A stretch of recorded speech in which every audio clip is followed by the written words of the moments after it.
made. So make sure you do that. We are running a contest to win $150 AR credit, so definitely take advantage. Everybody can use that. You just need to add 10 contacts to your referral network and then send us a screenshot showing that you have those 10 contacts or more, preferably more, to Nikki, and then we'll get you entered into the contest. And we are going to draw for that on the next team meeting morning. So perfect. Get those into us and start using Kelly, start asking questions, help build that into the awesome app that it's going to be, and it already is. It's doing great things already, so make sure you keep playing it. So I uploaded the app or downloaded it and put in the information, and it gave me my listings, but it wouldn't do anything else. Above and beyond that? Above it, yeah. So I'll speak to the app a little bit more later and some of the Okay. different things you can do with it, and then we'll cover things like that and questions that you have about it. So thank you for bringing that up. Anything else? So the long and short of it is download the app, get at least 10 referral connections with other agents. It could be the 10 people in this room, and that'll get you in for a potential to win $150 AR credit, right? Awesome. Sounds good. Thank you, ma'am. I appreciate it. Thanks, Katie. All right, let's go through the August calendar really quick, and then we will jump into our meeting for today. So tomorrow, just a reminder that from 11 to 12, Kelly DeMail is going to be teaching a class on the new forms that just took effect at the beginning of this month. So if you want to come in and hear from a seasoned pro, somebody that does a lot of business, has seen a lot of transactions, get her input on the new forms, the changes, and how they will affect your business, I highly, highly, highly recommend you make some time for that tomorrow. We'll have a few more of these throughout the next few months, but it's important to get there and start learning it sooner rather than later. One of the first ones that comes to mind is now on that listing contract. It's asking you, or it's making sure that the listing agent goes over the seller, the compensation you're going to be offering not only a buyer's agent but also someone just assisting a buyer. So you're going to have to figure out, okay, what's my script for that? What's my verbiage? How am I going to approach that? What does that look like on the form? That's one of the things we'll touch on tomorrow. As it says on the calendar, it's extremely important to conduct business correctly. On the 9th, we're going to be doing a tech workshop. That'll be here from 11 to 12:30. Mel will also be in Rochester from 10 to 4 if you need to schedule any time with her. Every Friday this month, I'll be doing group. Hey, good morning. How are you? I'll be doing group coaching in here from 9:30 to 10:30. Everybody is welcome. Monday the 13th from 10 to 10:30. What to do once my listing is active. That would be a great class to attend. If you're taking listings or you haven't taken them before, or you're new to our company, you need to learn what to do. You take the listing, come in and learn that process. From 11:30 to 12:30, there's going to be lead generation masterminds. The topic is expireds. Debbie's going to be leading that. Would you like Lori, to? I'll be a mega kid. Excuse me, Lori will be leading that one. Bring your lunch, and then also the CGI call and huddle will be from 1 to 2 in the afternoon every Monday moving forward. Mega Camp takes place next week. There's a few of us that are going to be down there from the 14th, 15th, and 16th participating in those events. What we'll typically do is a team meeting following Mega Camp. We'll have the folks that went down there kind of come up here as a panel and share with you some of the things that we learned and some of the big takeaways we had from Mega Camp. For those of you that couldn't make it, that way you can still kind of get some of the nuggets of knowledge and understand what's coming down the pipeline. Wednesday the 15th, again, there's going to be a class from 10:30 to 11:30, understanding the paperwork, policies, procedures, timelines. If you've been getting hung up on the new change they made to the inspection and the timeline, come to that class. They're going to touch on that, what change occurred, and, oh, by the way, some language you can maybe add to your offers to help safeguard you from that timeline just kind of running out and locking your buyers into purchasing that contract. Another important class that you might want to consider coming to is going to be on the 16th, Introduction to the North Star MLS, input forms, changes, held, etc. with Nikki from 12 to 1. I'm probably going to be on hand for that one too.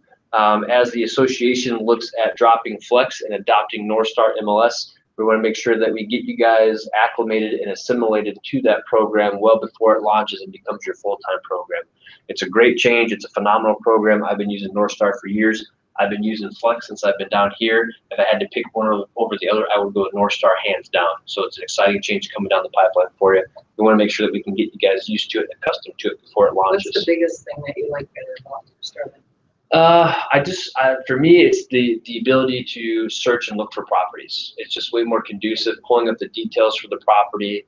They have a lot of things in common. I would just say the user interface is much better.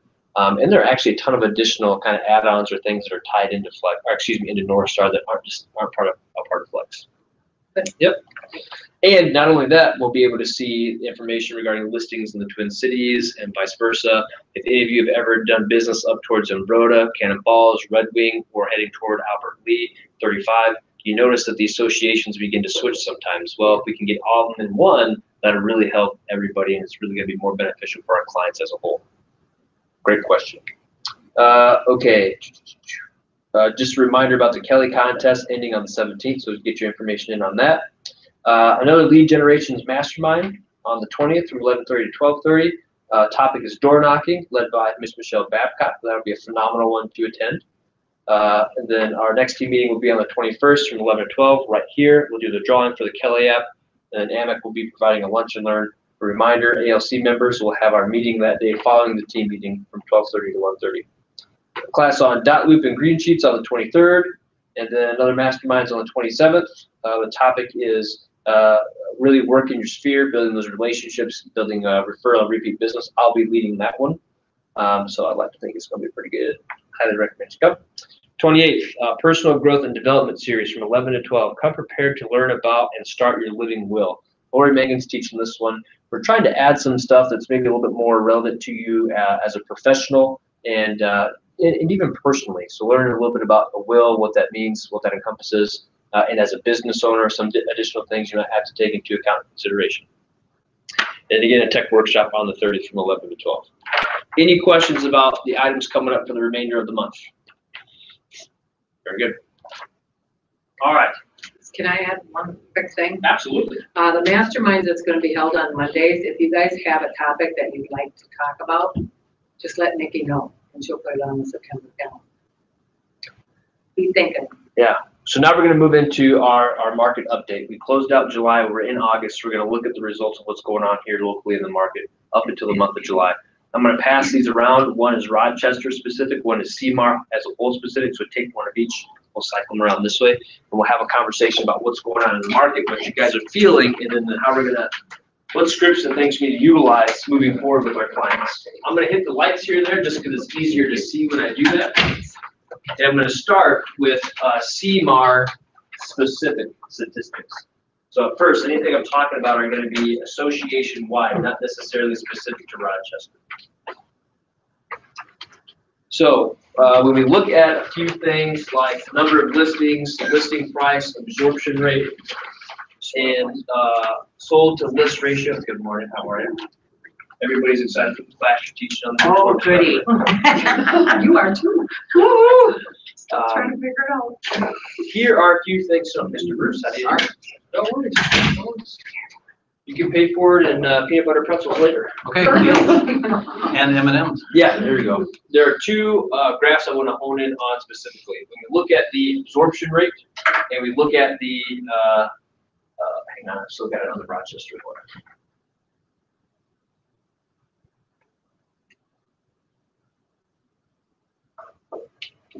Bear with me one moment.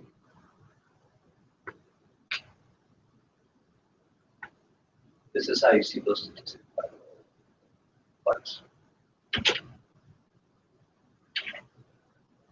Now that Jacob's here, we can start, everybody. Thank you, sir. Appreciate it. All right, so now we're at CMAR specific graphs. When we look at the absorption rate in months, CMAR as a whole, what's something that you start to notice?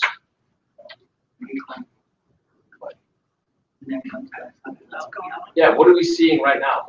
It's more inventory. We're seeing the absorption rate increase.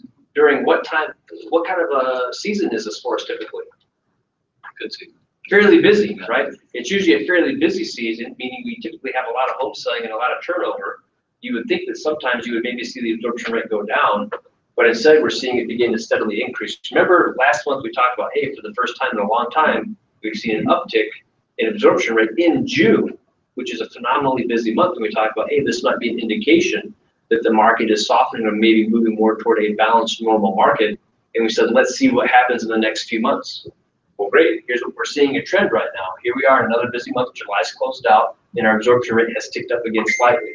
It's an indication that we might be moving toward a more normalized market And the reason that's relevant to us as agents is that's going to start affecting our clients, their experience when they list their home or make offers, and the conversations we're having at the kitchen table with people setting their expectations for, hey, your home's not going to be on the market for a day or 2 days now and get an offer or 5, right? It's probably going to get back to being normal, which is your home's on the market for maybe a month. That's not a bad thing. That is a normal thing, right? But unfortunately, due to what's been going on recently, if a home doesn't sell in a day, what do your sellers start saying? What's wrong with my house? Yeah, what the heck's going on? What's wrong? Oh my God, What are they're you freaking doing? out. Right, you have to help them realize that's normal. That's normal, right? If you look at sold to list ratio, especially in this last month as we move from June to July, what do you see? Well, the prices are coming off, not getting over it. Prices Yeah. are coming down a little bit. This is a clear indication the market is softening. It's decreasing during a historically busy month, and we typically see an increase. Look, we have a pretty solid few months of steady increases, and all of a sudden a fairly rather significant or noticeable drop off, right? So hey, absorption rate's increasing. Our sold to list ratio is decreasing slightly. It's still a phenomenal ratio, right? The other indication might be that what are sellers doing right now? They're getting a little aggressive and greedy. For the first time in a long time, I've heard repeatedly people say things like, well, yeah, let's just add another 5,000 or 10,000 for negotiating. I haven't heard that for a long time, and now all of a sudden I'm hearing it all the time because the sellers have adopted the mindset that I can sell this for pretty much any price. It's super competitive, so let's inflate the price a little bit for negotiating. So that has the opposite effect of what you're intending to do when you're trying to sell your property. And that's why we're seeing things like absorption rate increase, and we're seeing things like sold to list ratio begin to decrease.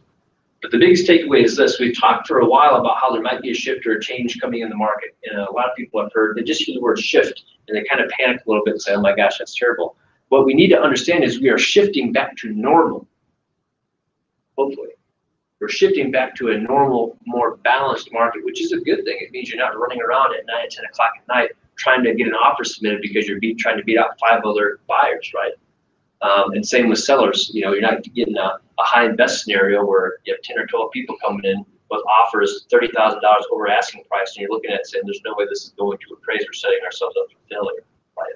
So I think from our standpoint as professionals in the industry, we're actually moving to a market that we're going to be more comfortable in. It's going to probably be a better experience as we move forward. There's still going to be plenty of opportunity when it comes to real estate sales in this market. It's just going to be in line with what's a more normal balanced market. Let me scroll down a little bit more. So when we look at days on market, what happened between June and July? We've gone up. We've been waiting for that to happen for how long? A while, right? It's gone up in the summer month, which is good. And when we look at price volume, look at this gap right here. This is our active list volume versus what's actually pending and selling. I think that demonstrates a gap in overpricing right now by sellers and agents, right? For a while, we could get away with it, but now it's getting so wide, and buyers and their demand is changing so much that if we continue to have sellers overprice their property, it's gonna just sit. They do themselves a disservice. Back in the day, buyers may have still considered it, but between the increase in interest rates and how high prices are getting, they're just not gonna bite anymore. The property's gonna sit for a while until price reduces or until somebody lowballs and sellers get real. Any thoughts or takeaways on that? Do you guys feel this happening in the market? So give me some examples of how you're feeling this in the market. What have you experienced? I'll share as a property owner trying to sell. Yeah, it's totally changed, and It's almost the opposite of what you thought you were going to experience, isn't it? well, it is because I got caught up in the hype, and I realized that I have a higher price point, so and my thought was, well, all those people in that 275 and under are gonna step up to my price point, but they're not. I'm not sure where they're going. If they're maybe those people that are selling, how many of them are truly downsizing? I mean, where they're going. In our home, trying to sell it, it's just not getting the showings like you thought you're gonna have somebody coming right away. I mean, doesn't that freak you out a little bit as an agent? It does, because I look at the listings that I have, and they're all in the 300,000, right? So looking at how those are working, and seeing even homes that are at that 250 price point are now sitting for 30 days average. Right. I looked at average day on market for 300 to 330, as of yesterday was 77 days. It's like, oh my gosh, it just keeps going up. So. Yeah, and I would say, you know, you weren't not necessarily buying into the hype, so to speak, because you were following a trend. And it just happens to be we're at the point where that trend is now changing, and the trend is moving back toward a normalized market. Shifting It is. to normal. Shifting to I normal. like that, yes. Right, and as an agent though, sometimes you're like, oh yeah, you know, I've been, you know, I've been in the market for the last 2-3 years. I have a sense for what's going on with prices. Yep, this is where you be. You price it, then all of a sudden you experience 2 weeks, 30 days on market, and you start to think, man, was I just that far off on the CMA? Am I, you know, what's Your going on? ego gets hit. It does, absolutely. Really bad. Yeah. Absolutely, but then you sit back and realize, well, wait a minute, no, that the market is shifting a little bit. So now moving on to my next appointments, I have to keep that in mind when we have those pricing conversations, which might sound like, hey, you know, we're experiencing some changes in the market. We need to keep it competitively priced. Or, hey, I understand that you might want to test the market. What you need to realize is after 2 weeks or 30 days, we're not getting the results that you want. We've got to start having that conversation about a price correction, right? However, Zach, then you get all my coworkers. Oh, that know absolutely. That I'm not priced high enough. My coworkers, my family, my relative who's an agent in Colorado. Yeah. Jacob, what do you got there? Hey, if it's not long enough, like, how do you, like, if a buyer says this tax value is at this, compared to like you do a market analysis for them and it comes up higher than the tax value? Yeah, Or like, it probably will. It probably will in this Tax market. values are just a. Is there like a script that you can say? Yeah, and this is how I would handle it. I would say something to this effect. You know, when we look at tax assessed values of homes, it's good to be aware of, but honestly, it's not a good gauge of what the actual market value of the property is. Usually, your tax assessed value is lagging behind the true market value of the property. Now, a decade ago, the tax assessed value was, you know, well above what it should have been in terms of market value. So that ebbs and flows because the county really only assesses that every year. By the time they assess it, they're really assessing it based off last year's data. So that's kind of how I would help them realize that tax assessed value isn't necessarily relevant. What you're probably going to find is a home, if it's in good condition and it's a good property, it's probably going to sell for higher than its tax assessed value. Now, that's not always the case. That's probably what you're going to find in Rochester. Would people kind of agree to that in general terms? Okay. Plus assessors, you know, they're not coming to your house, right? They're doing, Right. typically they're doing drive-bys, so. Right. You know, and Right. their house was built in And they're going by the 1960 permit. and you just updated everything, you know, new flooring, whatever. And they're not always accurate. Right. A script that I like to use when I meet with sellers, and I learned it from the gentleman standing at the front of the room, is real estate is as much of an art as it is a science. And the science behind it is what the county is indicating, but oftentimes, as you just pointed out, they're not necessarily stepping foot in the door. They're not necessarily keeping their finger on the pulse with regard to what's happening in today's market. And so while it's important to pay attention to those sorts of things, it's not the end all be all, right? We're the true boots on the ground, so to speak, when it comes to determining, in my humble opinion, value, because we're the ones that are in houses every day in and day out, showing them, telling them. And we of all people have the best gauge of how we think buyers are probably going to react to that home at that price, given its condition. So very, very good question. But I just cycling back to Michelle's point, you know, it gets to the point where as an agent, you feel confident about what you go in and listen at, and then you see the market react to it. I feel like a lot of us right now are in that, and we're at that point where we're putting properties on where we think they should be, and then we're realizing, okay, the market has softened a little bit. We can't maybe necessarily get away with what we could have got away with last year. So how do we set ourselves and our sellers up for success and set their expectations appropriately? One other thing I've noticed, Zach, Lord. in my daily, just looking at the MLS and whatnot, you're starting to see price drops. Yeah. That to me is an indication that we've got a shift happening, you know, Yeah. that we never saw that before, and now we're starting to see it more and more. Which means you probably haven't had those kind of conversations in a while, which means you might be rusty on those scripts, which means it might be time to revisit them. How do I have that conversation, and how do I set that expectation in a listing appointment? Because the expectations we've been setting for a while is, hey, we might list you at 250 and you could sell for 260. But now, right? So what does the consumer become used to? They've gotten so used to it, now that's what they're saying to us. Well, hey, if you're telling me 250, we should probably try 260. No, I'm telling you 250. And if you go on at 260, given what's happening in the market right now, you will sit. You will sit. It's not going to be a fun experience because it's going to cost Chasing you a money. rubber ball down the hill. A couple other things I want to touch on, and again, this is specific to the area the entire association covers. When we look at the absorption rate, July of 18 versus 17, it increased. We had a percentage change of about 2.54%.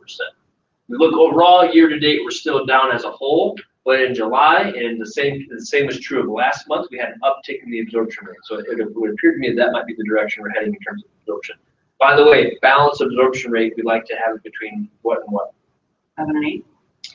4 and 5. Isn't it? 4, I would say it's usually between 3 to 5, 4 to 6 months. Yep. If you're 1 or 2 off of that, either way, you're okay. You're still in a pretty decent market. Average list price.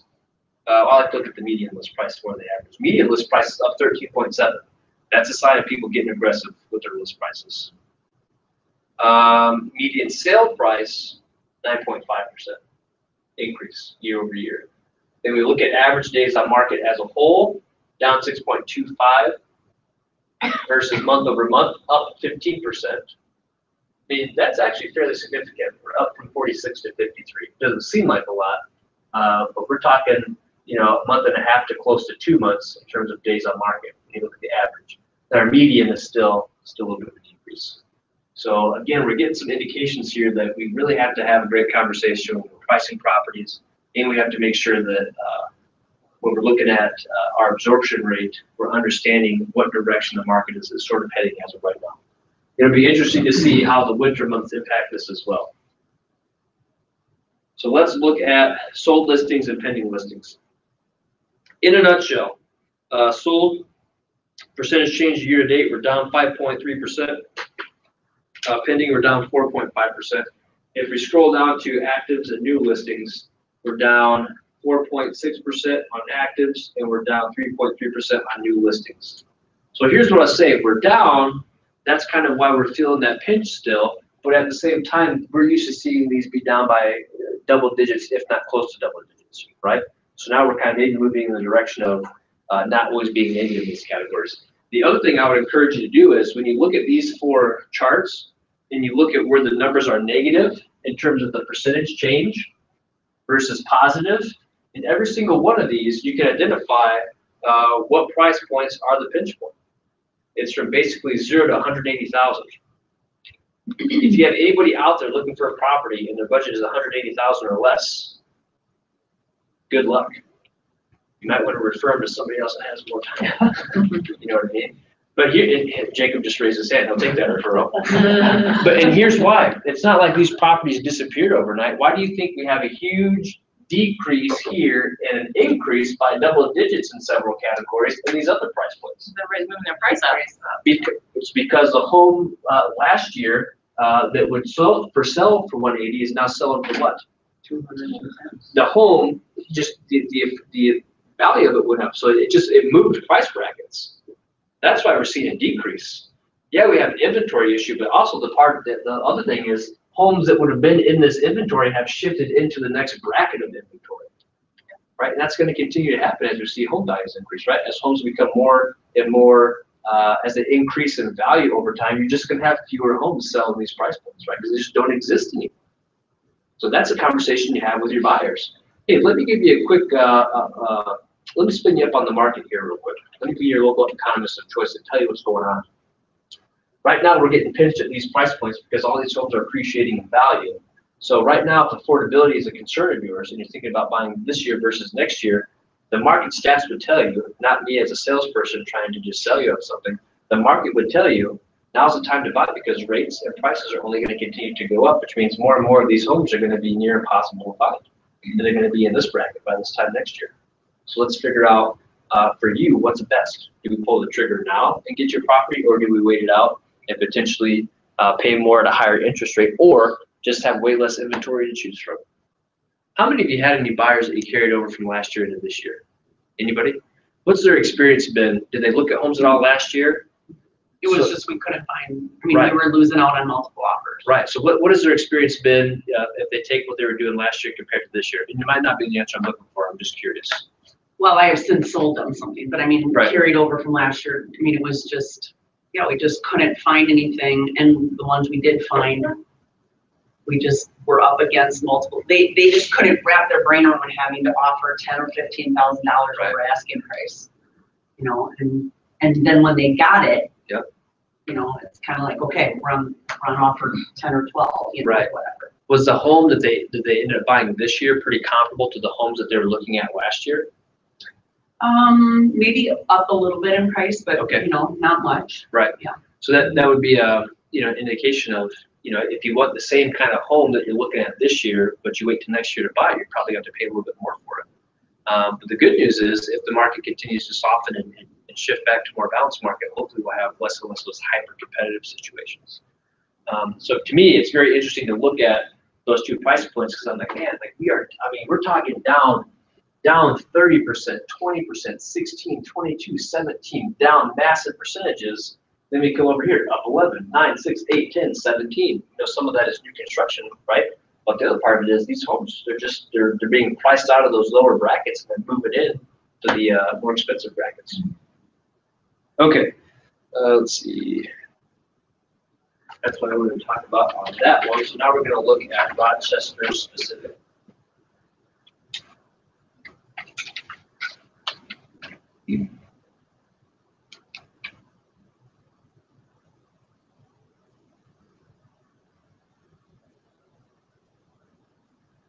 I'm curious if people were FSBOs. Are you guys seeing less? Are you starting to see less FSBOs? I'm starting to see them more. Can I Can I give you my 2 cents on that? Here's what I think is going to happen. So the FSBOs, it took them a while. The sellers that are doing FSBOs, took them a while to realize the trend. Now they're jumping on it as the trend is changing. So here's what's going to happen. FSBOs are going to be a phenomenal opportunity for the next few years because here's what they're doing. Everybody thinks that they're doing the market's this, so FSBOs are increasing, and then days of markets are going to increase. They're going to overprice. They're going to sit, and all of a sudden they're going to become a prime target for realtors to come back in and get their business because they're going to realize, holy, you know, they don't know what's going on. Well, some of them are thinking right now, well, if somebody's gonna pay this price on themselves, Right. and they're not gonna pay that price. Right. Okay, so let's look at number of active listings, pendings, and solds. This is Rochester specific. Okay, so we've got number of active listings ticking up, and we've got number of pending listings ticking down. We've got a gap. We've got a gap here that's increasing regarding actives versus pendings. So what does that mean in layman's terms? Yeah, we're listing more homes than we're pending, which is increasing our what? Which is going to increase our absorption rate, which you see right here. Absorption rate ticking up in the month of July, right? Way more homes coming on the market than are actually pending. That's why we're seeing our absorption rate increase. We've also had a sharp decline in sold listings June to July, which is interesting. Listing prices. Again, we have a little bit of that gap here of what our active median is versus our active sold and pending prices. So again, to me, it's kind of interesting. People realize that they're overpricing significantly, so the market corrected a little bit. They're still overpricing some, but that's important to keep in mind. And same in our sold to list price ratio. Just like we saw CMAR wide, we saw a dip June into July in terms of what people are listing for and what they're actually getting. Right? It used to be the opposite. We were running over 100% month after month after month after month. Now we're dipping back into the high to mid 90s, which is a bit more typical of where we usually are, right? The only other thing I wanted to note is the sharp uptick here in days on market between June to July. We'll get into more of that right here. So when I look at in Rochester, June to July, and I look at our absorption rate and how much it increased, month over month, July to July, it increased 15.34%.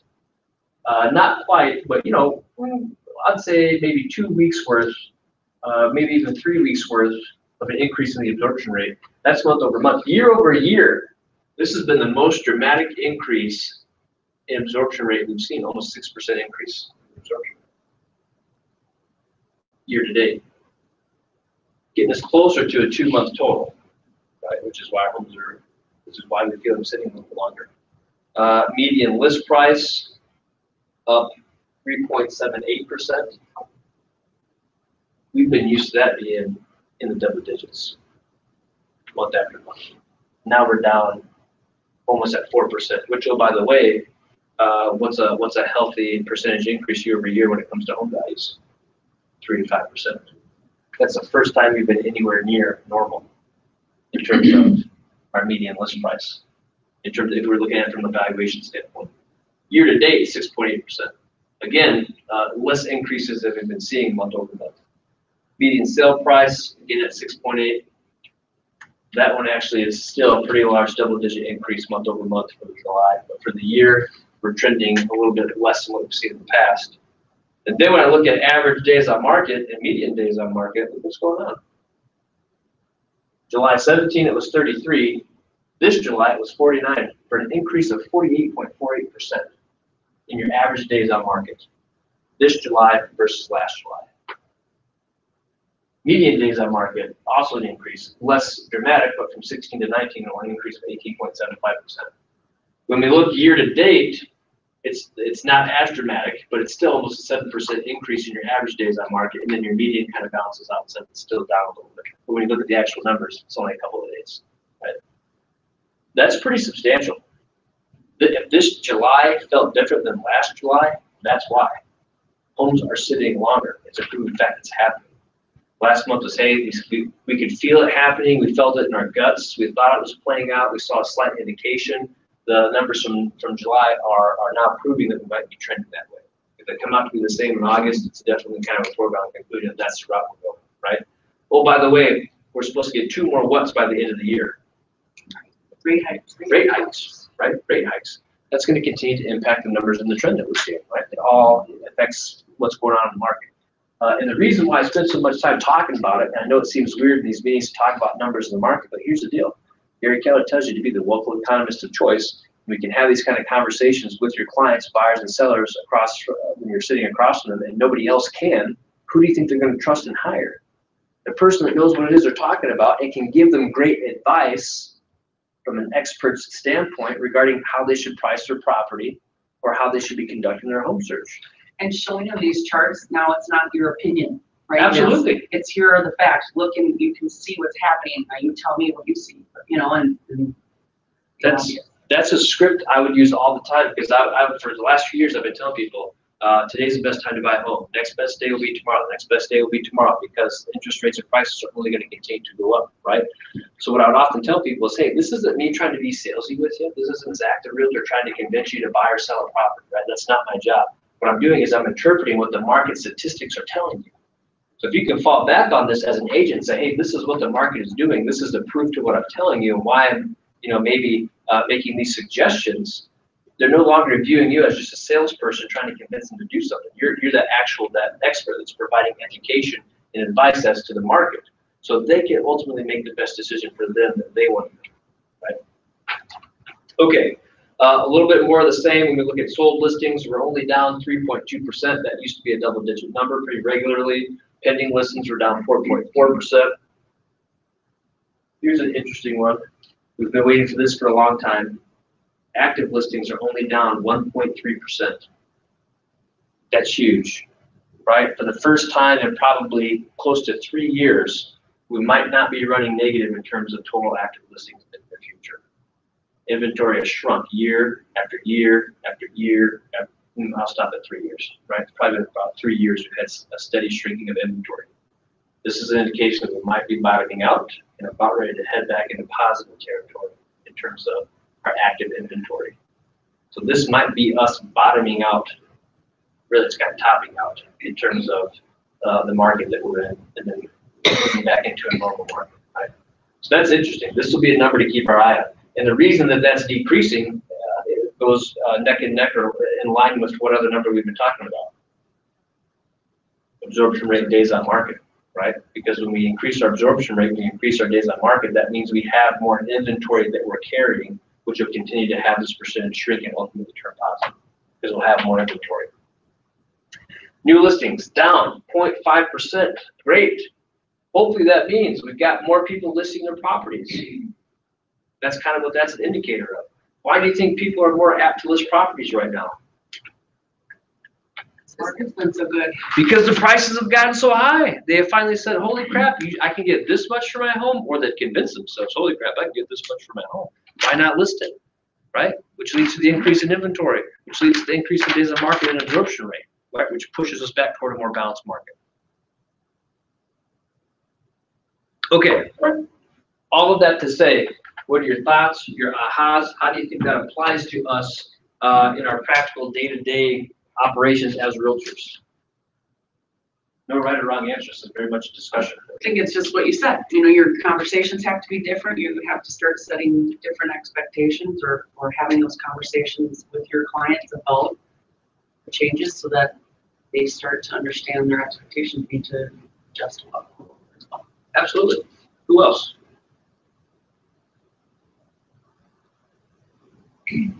It's okay to disagree with some of the analysis as well. Does anybody else think or feel that the market might be doing something different or not necessarily 100% in line with that?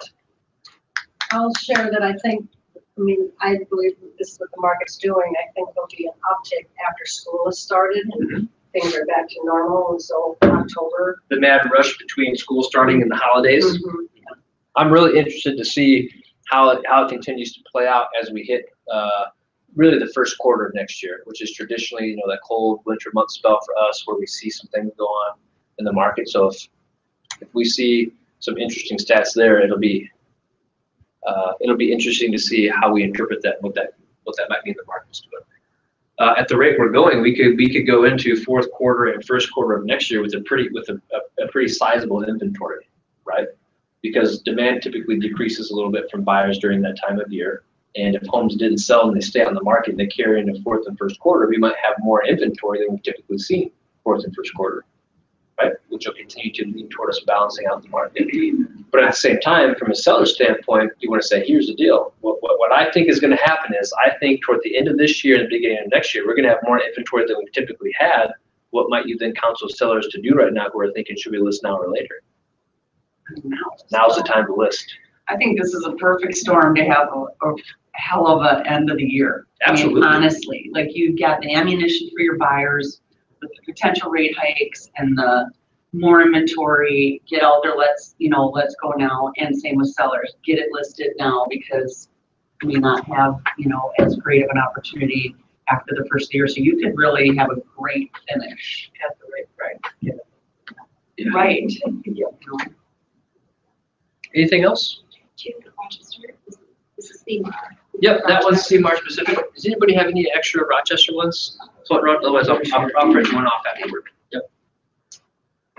Okay, so that being said, I want to change gears a little bit, and I want to have a conversation that picks up kind of from where we left off last team meeting. Does anybody remember kind of what we talked about last team meeting? It's okay if you don't. It'll just be really embarrassing for me. Just kidding. Remember we had Gary Keller talk about being the tech-enabled agent versus being technology-enabled by the agent, right? And some of the concern and conversations we had were, what are all these other companies doing? They're potentially disrupting the market or trying to chip away at the real estate agent's commission. And for a while, everybody's been talking about Zillow and what if they do this, what if they do that? Oh, they're not doing anything. They're not going to encroach on the agent. They're not going to create a brokerage. In the last week or 2 weeks, these are the headlines that have come across my email. Zillow now lets you apply for apartments, pay rent online.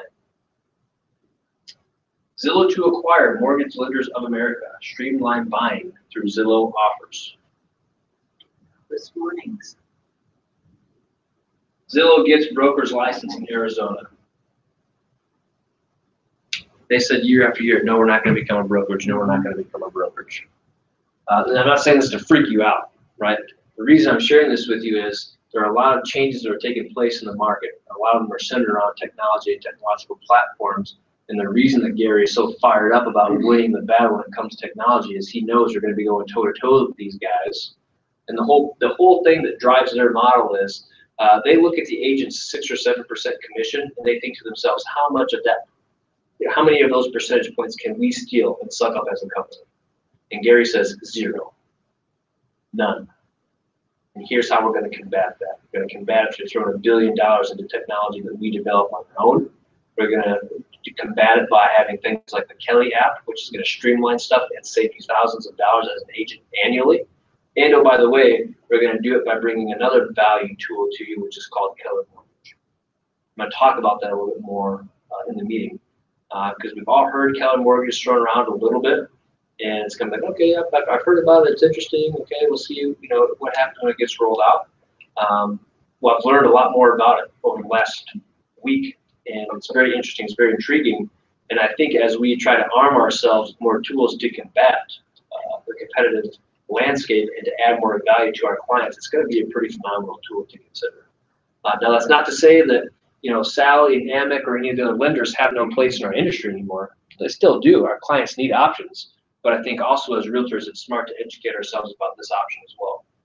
And you can start signing up for it sooner rather than later. So I'm going to talk about it a little bit.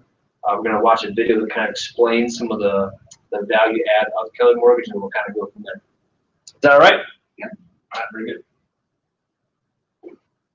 So if you want to access some information about this, you log into mykw.com. I forgot to do this at the very beginning, by the way. I would like to welcome Gerald, if you would raise your hand, to our office. Thank you, sir.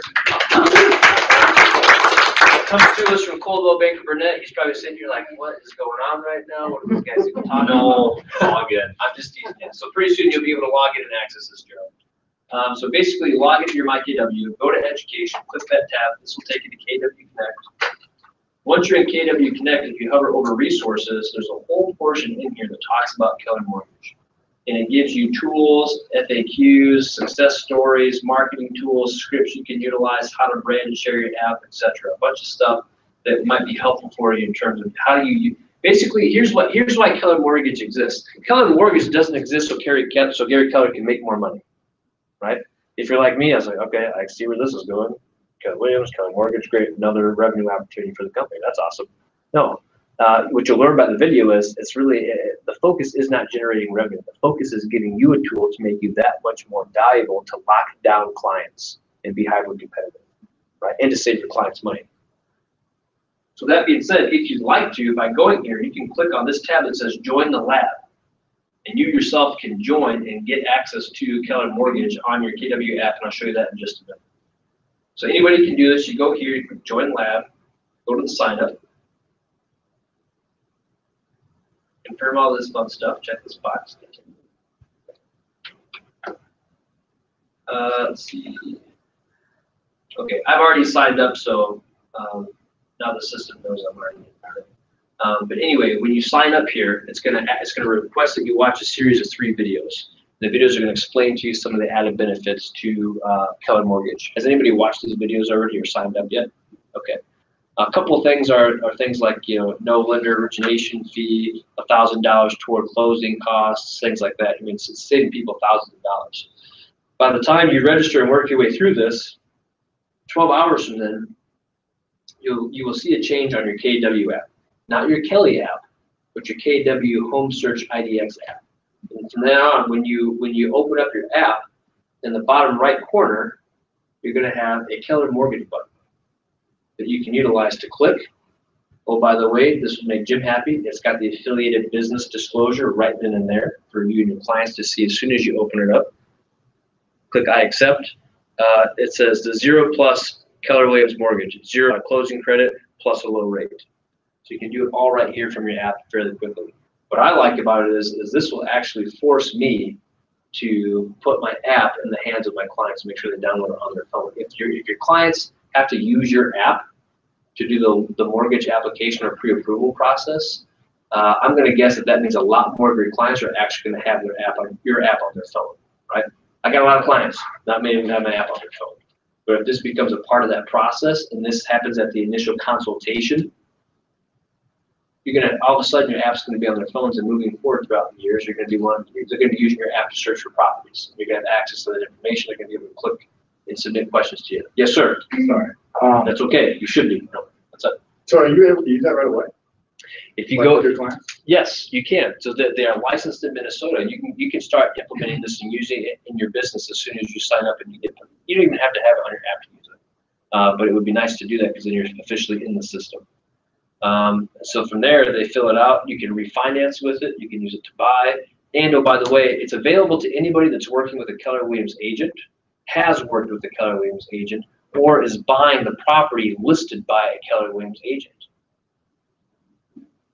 So guess what? If you're not with our company, if you're at Coldwell Banker, and you want to score a huge deal for your clients and save them some money, you might introduce them to Keller Mortgage, which is again another huge value add, just showing how the company brings value to agents and clients in the transaction, right? Here's one of the things they said in the video was this, which I was like, okay, this kind of makes it apparent to me that they truly are introducing it to give you a competitive advantage rather than drive additional revenue. In one of the videos, it said, when you write your purchase agreement, we want you to date close date like 30 days out. I was like, okay, no, that's a recipe for disaster, right? But they said, no, we want you to date it 30 days out. As soon as you submit the contract, we are going to order the appraisal.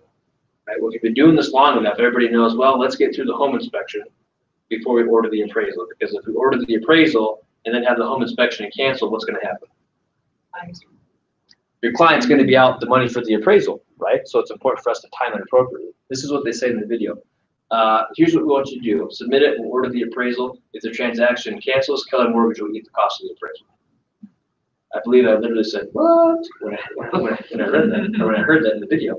And that's when I was like, okay, here's why I know this is truly designed to help us be more competitive. Because no normal lender would say, yeah, we'll just go ahead and eat that cost. Right? They're playing the long game and saying, hey, here, this is about adding value and making us deadly and competitive so that when Zillow comes to town and acquires a mortgage company, we can go toe to toe and say, I don't care. We have more to offer. We have better value. We will go toe to toe with you and beat you every time, right? So it's interesting. I encourage all of you. You go to KW Connect, you click on Keller Mortgage, you click on the lab, sign up. It's fairly easy. The videos are very educational, and within 12 to 24 hours, you'll have access to that app, that portion of your app on your phone, which would be very helpful. Any questions about that? Any at all? Not about that, but I have a question. Please do. With Zillow, do they pay our MLS to get all the listing leads? So the real answer to your question is, I don't know. I don't know how all the details work. What I do know is at some point there had to be a contract that they entered into, they agreed to say, hey, we're going to start syndicating this information for you. And at the time, it was usually in return for some money. Whether or not they still get money for it, I don't know. It might have been a one-time thing. It might have been for a few years. I have no idea. But at some point, they agreed to give up that information in exchange for money. Because I'm just sitting here thinking, what's our MLS doing to protect us as the agent in their MLS? Great question for Carrie. Or Michelle, who's involved with the MLS, right? And that's why I think you're seeing a lot of the MLSs begin to have conversations about, what does it look like if we all kind of band together, if we become a larger MLS, and if we start protecting our own data, we're really making a more conscious decision about who we syndicate it to. Because a lot of the agents, due to the education Keller Williams is pushing out there to the industry, are beginning to realize probably not a good deal to be pumping all this stuff out to Zillow and, oh, by the way, paying them and basically funding your competitors, right? No judgment if that's what you do. It can be great. It can have a good ROI, right? That being said, it's being mindful of what's going on in the industry that can fit the competitive landscape and what's changing, right? Look at Jacob. Jacob loves Zillow. He wants to give Zillow $1,000 today. I'm just teasing you, buddy. Okay. I'm just teasing you. But the takeaway on the Keller Mortgage thing is this: I would start educating yourself about it, right? Because here's what I know: some of you are your early adapters. You're going to go out after this meeting. You're going to try it. You're going to try it immediately. Majority of us, you're like, okay, that's interesting. Now I know a little bit more about it, and we might start using it down the road as it becomes more relevant. And then another portion are just going to completely ignore it and keep doing their thing, which is fine, right? But for those of you that are kind of that like to be on the early edge of things and seeing how they work, give it a shot. Start implementing. It can be used as early as today with your clients. And it might sound like this: hey, I'm going to give you my app, and what you can do is you can go through the process using Keller Mortgage. It saves you a ton of money. And in the meantime, I'm going to send you the contact information for Sally and a couple other lenders that I love. Price them all out and make whatever decision you think is best for you, right? Because if you're anything in your real estate business, you've got relationships with lenders that bring you value. So I don't want to just cut them loose. But at the same time, I'll let my clients kind of pick and choose and see what ultimately they think gives them the best value. I think it's a great opportunity for everybody to go back and hit their databases hard about people who might be interested in refinancing. Because the biggest thing that you get hit with when you refinance is what? Closing costs, fees, right? Here we're telling you can refinance pretty much for free. So I don't know about you, but you probably have a ton of people in your database that you could have a conversation with about that would find value in it, and it would at least intrigue them. What's Raise her up a little That's bit, true. so That is true. Maybe not the ideal time unless they're wanting to get some cash out. Right, or unless they have, if their equity is phenomenal, they can refinance, or if they want to move from a 30-year to a 15-year or something like that. Yeah. Okay, so the last thing I want to talk to you about is something called BrokerKit. This is a new program or a new platform we're adopting as an office, and it comes with a few different things. I'd like to talk to you about them because they're really great things for you as agents, right? So it's been, our practice in the past is when you're out meeting people, you're talking with other agents, you're running into people that are thinking about getting into real estate or getting a real estate license, to call or text or email or Facebook message, all kinds of different means by which to let the office know, hey, we've got somebody that you should talk to that might be a good fit for Keller Williams, right? And that's it's good, it has worked, but I think it could work better. And the whole purpose of introducing this thing called BrokerKit is to give everybody one same platform to work from when it comes to making an office aware of people that we should be talking to in terms of our company, right? And also, it allows you to have a website that you can utilize and market branded to you for people that might be interested in getting into real estate, ultimately joining Keller Williams. So in a nutshell, this is how BrokerKit works. It's basically a database that the office uses anytime that, let's say Jean has a great transaction with an agent. Let's say the agent's name is Jane Doe. Jean will be able to go into BrokerKit and type in her name, her contact information, click submit. It would notify me that John had a great transaction with this agent, and he wants me to reach out to her to see if she might be interested in Keller Williams. You can put some notes in there, tell me this, and this about it, right? So boom, I'm aware of it, I can track it, I can update it and put notes in there, and it will automatically notify Jean of what's going on and what's happened with that person, right? Here's another example. Leanne can post her branded website somewhere and say something like this. How many years have you been in real estate, Leanne? 2 years. No, I'm just kidding.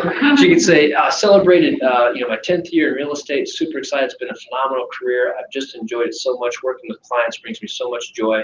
By the way, if you've ever had any interest at all in starting a career in real estate, visit this website, submit your information. We'd love to have a conversation with you. Anybody that registers or submits their information via her specific landing page gets entered into the system, and it puts Leanne's name right next to it. So I know where that person came from and who ultimately will likely end up becoming that person's sponsor when they join the company. It does the same thing when Zhang enters their name in part of his behind-the-scenes profile. I can see that, okay, this lead or referral came from Zhang, right? It's just a good, helpful way for us to be able to do that and then track things internally and have conversations. All of you know that Debbie is pretty adamant about profit share, right? So there will be times where I'll have a conversation with an agent, she'll have a conversation with the agent. Sometimes we're not 100% synced up on everything that's been going on. So with this system, we can both kind of input notes into it and see, what's the last time one of us has talked to them and what kind of conversation we had, right? That being said, obviously we always say this is not to get anybody confused. Your job is not to be a recruiter. We're not asking to go out and recruit people and all that fun stuff.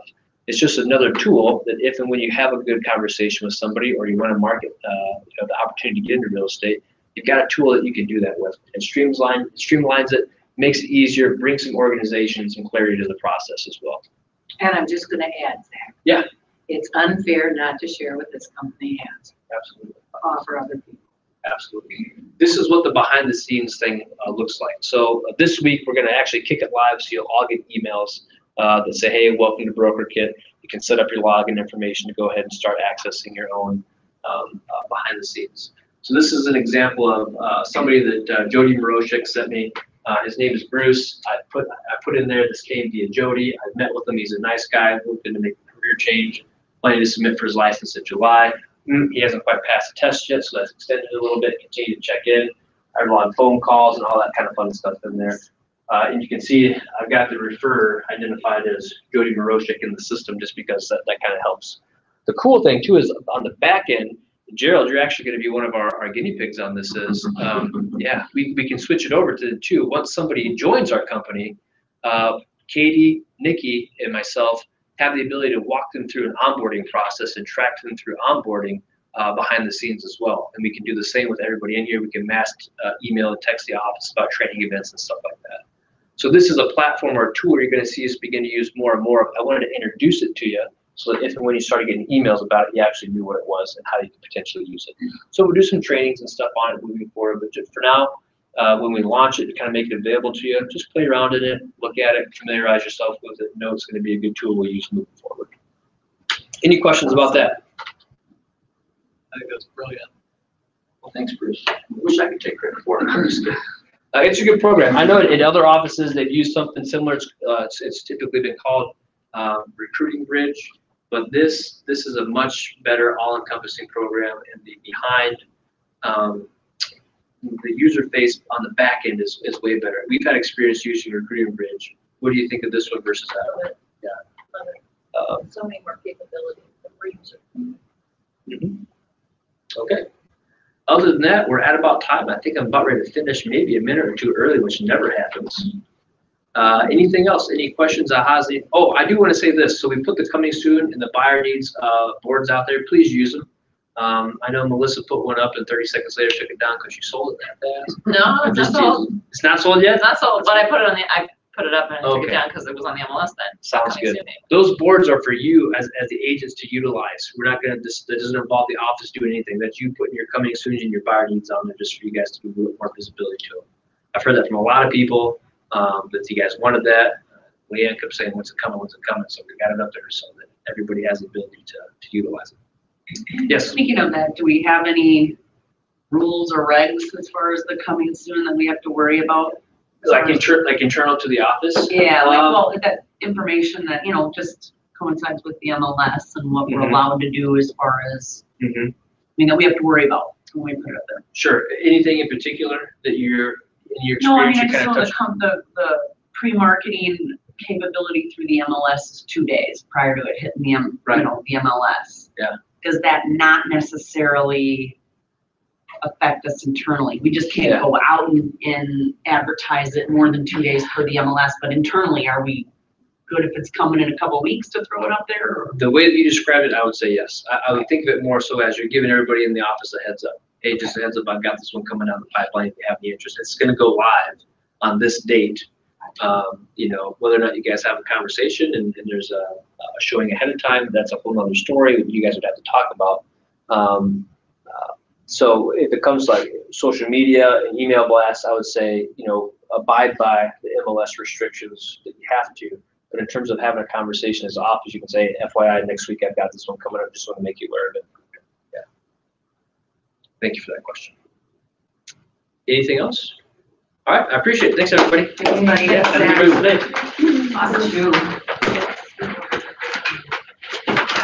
Well, Debbie, it's nice to see you again. Good to see you. Yeah.